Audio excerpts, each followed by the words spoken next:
দেশের বিভিন্ন জায়গায় মৌন মিছিল, আন্দোলনে নিহতদের স্মৃতিচারণ, দেয়াল লিখন ও গ্রাফিতি কর্মসূচি পালন করেছে শিক্ষার্থীরা। রাজশাহীতে শিক্ষক শিক্ষার্থীদের সাথে পুলিশের ধস্তাধস্তি হয়েছে। পুলিশের বাধার মুখে মানববন্ধন করে কুমিল্লা বিশ্ববিদ্যালয়ের শিক্ষকরা। প্রতিনিধিদের পাঠানো তথ্য ছবিতে ডেস্ক রিপোর্ট।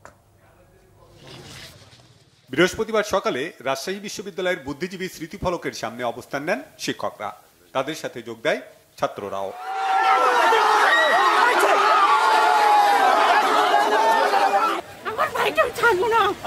বিশ্ববিদ্যালয়ের সবকটি গেটে ছিল পুলিশের শক্ত অবস্থান। মৌন মিছিল নিয়ে ক্যাম্পাসের বিভিন্ন সড়ক ঘুরে বুদ্ধিজীবী স্মৃতিফলকের সামনে মানববন্ধন শেষে ফেরার পথে কয়েকজন শিক্ষার্থীকে আটক করে পুলিশ।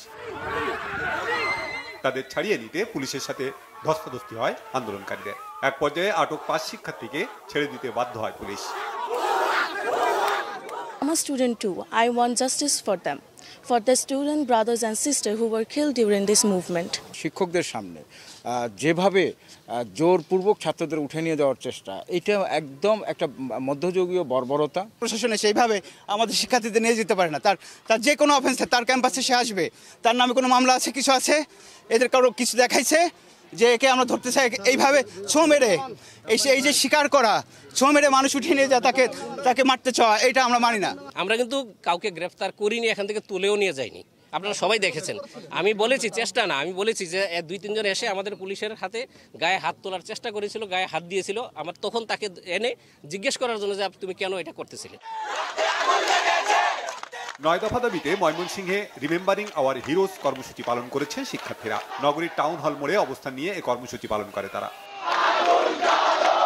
হত্যা ও নিপীড়নের প্রতিবাদ এবং বিচারের দাবিতে মানববন্ধন করেছে খুলনা প্রকৌশল প্রযুক্তি বিশ্ববিদ্যালয়ের সাধারণ শিক্ষার্থীরা। কুয়েটের দুর্বার বাংলার সামনে এই কর্মসূচি পালন করেন তারা।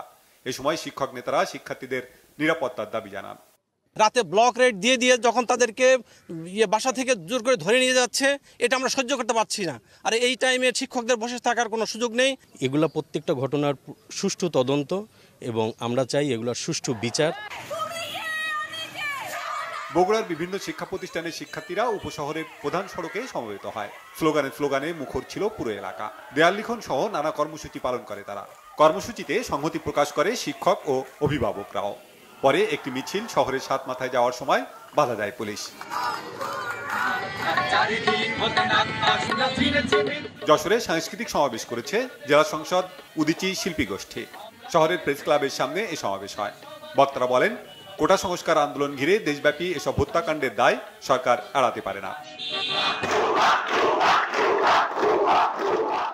বিক্ষোভ করেছে কুড়িগ্রাম সরকারি বালক উচ্চ বিদ্যালয় এবং কুড়িগ্রাম সরকারি বালিকা উচ্চ বিদ্যালয়ের শিক্ষার্থীরাও। হবিগঞ্জে বিক্ষোভ সমাবেশ করে শিক্ষার্থীরা। প্রধান সড়কে প্রায় 3 ঘন্টা অবস্থান করে তারা। পঞ্চগড়ে বিক্ষোভ মিছিল ও প্রতিবাদ সমাবেশ করে শিক্ষার্থীরা। আধুনিক সদর হাসপাতাল থেকে মিছিল নিয়ে পঞ্চগড় তেতুলিয়া মহাসড়কে যেতে চাইলে বাধা দেয় পুলিশ।